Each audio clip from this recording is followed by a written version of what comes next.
Bismillahirrahmanirrahim. In this question, they are saying that determine whether each of the following is a prime or a composite number. हमें बताना है कि जो numbers given है वो आपके पास प्राइम नंबर्स हैं या कंपोजिट नंबर्स हैं.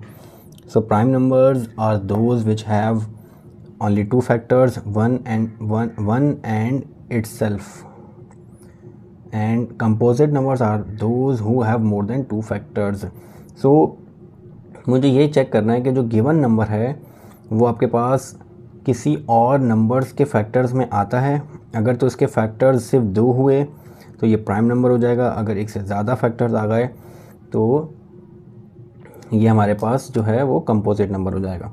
तो इसके लिए सबसे पहले मुझे चेक करना है, स्टार्टिंग फ्रॉम द टू मुझे चेक करना है क्या ये टू से डिवाइड हो सकता है. मुझे प्राइम फैक्टर्स, प्राइम नंबर्स से इसको डिवाइड करके चेक करते रहना है कि चेक करना है कि आपके पास जो 87 है वो क्या किसी और प्राइम नंबर्स के टेबल में आता है या नहीं आता. तो सबसे पहले प्राइम नंबर्स में हमारे पास टू, सबसे पहले प्राइम नंबर टू. तो मुझे चेक करना है कि ये आपके पास टू से डिवाइड हो सकता है या नहीं.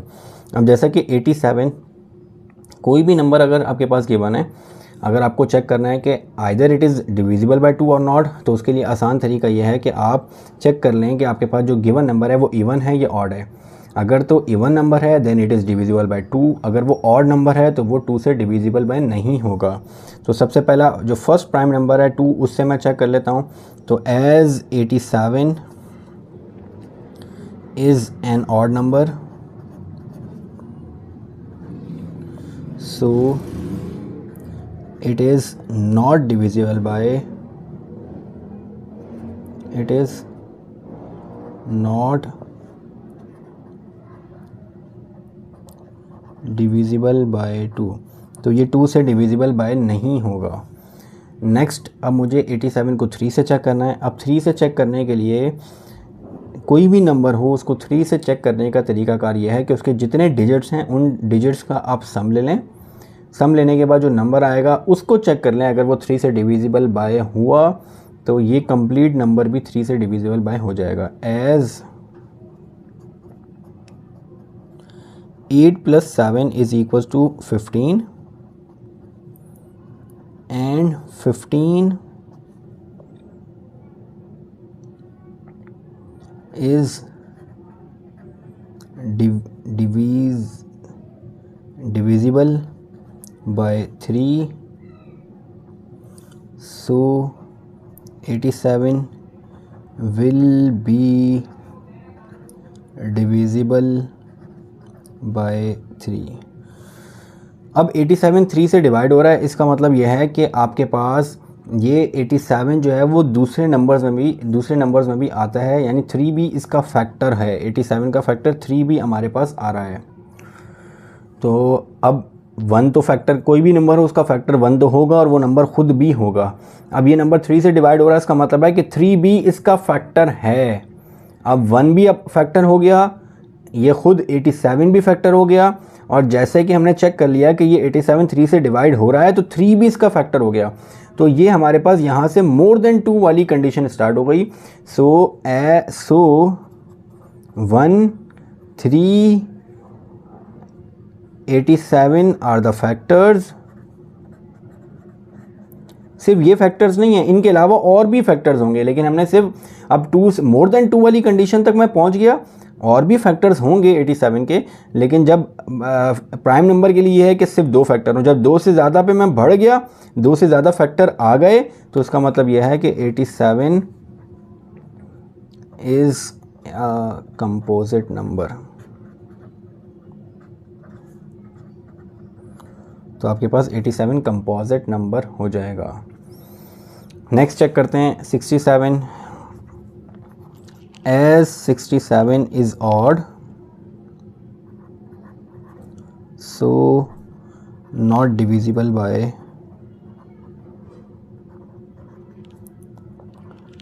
2. 67 आपके पास ऑड नंबर है तो 2 से तो डिविजिबल बाय ये नहीं होगा. नेक्स्ट चेक कर लेते हैं 3 से. एज 6 + 7 = 6 + 7 आपके पास आ जाता है 13, and 13 is not divisible by 3.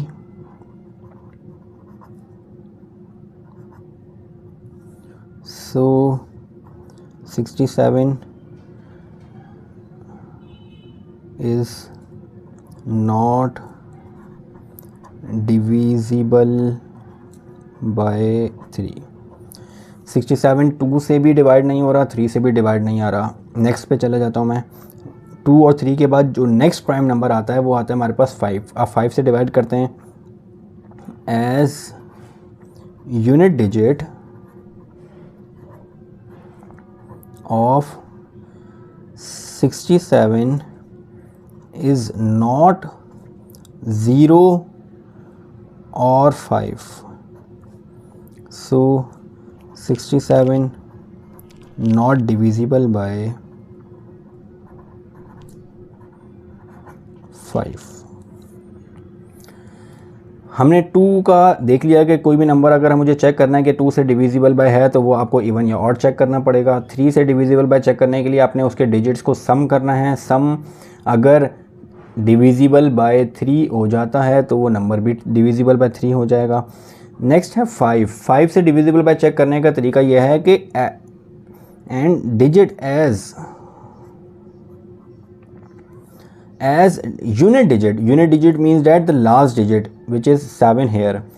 जो यूनिट डिजिट है 67 का वो आपके पास ना तो 0 आ रहा है ना 5 आ रहा है, तो ये 67 डिविजिबल बाय 5 नहीं है। 5 से वही डिजिट डिविजिबल बाय होता है, ये वही नंबर डिविजिबल बाय 5 होता है जिसका लास्ट डिजिट, जिसका यूनिट डिजिट आपके पास या तो 0 आ रहा हो या 5 आ रहा हो। जैसे 55, 100 का यूनिट डिजिट जो है वो 0 है। 95, 10, 10, 125। तो जिन नंबर्स के यूनिट डिजिट या तो 0 या 5 आ रहे हो वही सिर्फ 5 से डिवाइड होते हैं। तो ये नंबर 3 से डिविजिबल बाय नहीं है, 2 से भी नहीं है, 5 से भी नहीं है। अब मैं नेक्स्ट चेक कर लेता हूँ। नेक्स्ट मुझे चेक करना है, नेक्स्ट प्राइम नंबर इज़ 7। तो अब मैं 7 से चेक कर लेता हूँ। 7 से चेक करने के लिए कोई ऐसा प्रोसीजर है नहीं, आप उसको जो है डिवाइड करके चेक कर सकते हैं 67 को 7 से। तो मैं यहाँ पे 67 को 7 से डिवाइड करके चेक कर लेता हूँ। 7 के टेबल में 67, 7 7 49, 7 8 आर 63, 7 9 आर 63। 7 के टेबल में 7 9 आर 63 होता है और 7 10 70। तो 67 7 के टेबल में नहीं आता। तो आप इसको 7 के टेबल में चेक कर सकते हैं कि 7 के टेबल में नहीं आता। तो 67 नॉट डिविजिबल बाय 7 है।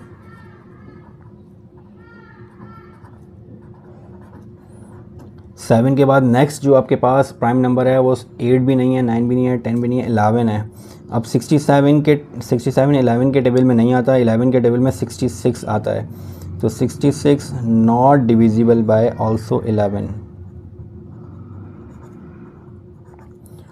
तो ये किसी भी प्राइम नंबर के टेबल में नहीं आ रहा 67।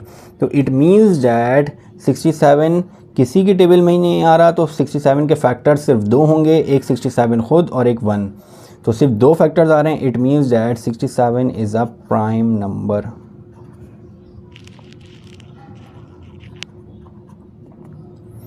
नेक्स्ट पार्ट सी 73 स्टार्ट करते हैं। एज 73 इज़ ऑड नंबर, ये ऑड नंबर है, सो नॉट डिविजिबल बाय 2। तो ये 2 से डिविजिबल बाय नहीं होगा। नेक्स्ट 73 को 3 से चेक कर लेते हैं। 3 से चेक करने के लिए 7 + 3 is equals to 10 and 10 is not divisible by 3। So अब 10 डिविजिबल बाय 3 नहीं है, सो 73 भी डिविजिबल बाय 3 नहीं है। सो 73 is also not divisible by 3। Next 5 से चेक करते हैं। अब 5 से चेक करने के लिए 73 का जो यूनिट डिजिट आ रहा है 73, हाँ, unit digit of 73 is not 0 nor 5। 73 का जो यूनिट डिजिट है वो ना तो 0 आ रहा है ना 5 आ रहा है। सो 73 इज़ नॉट डिविजिबल बाय 5, तो ये 5 से डिविजिबल बाय भी नहीं है।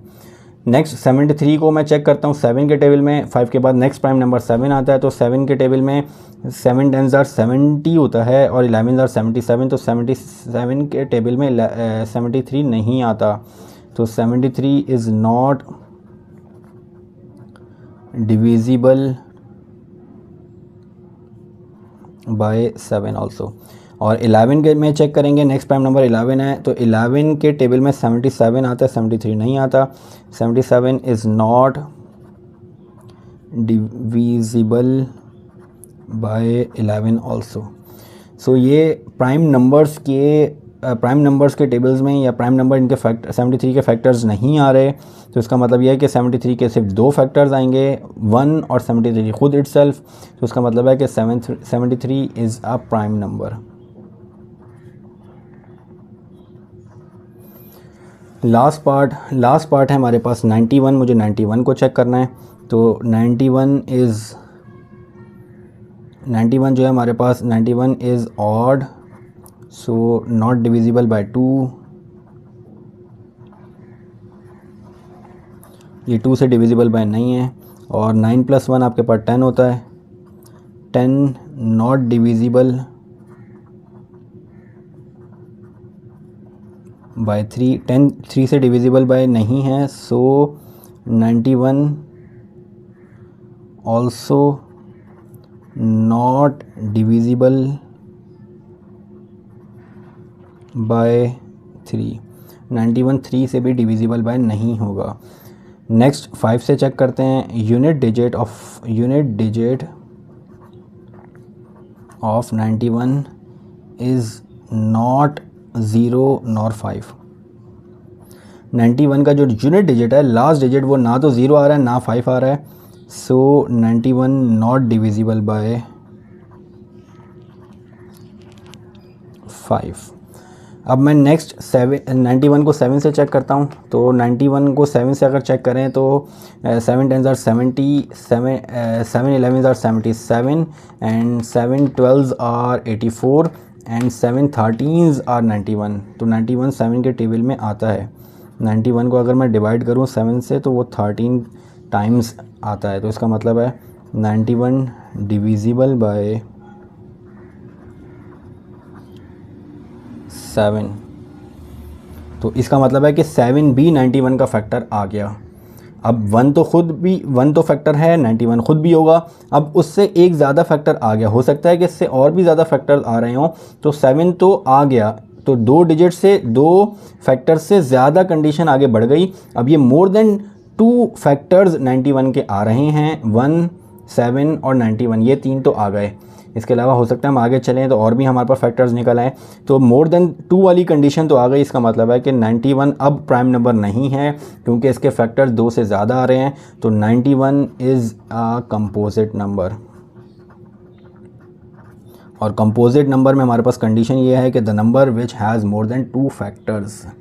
So this is the question number 1. Inshallah, in the next video we will start the next question. Assalamu alaikum.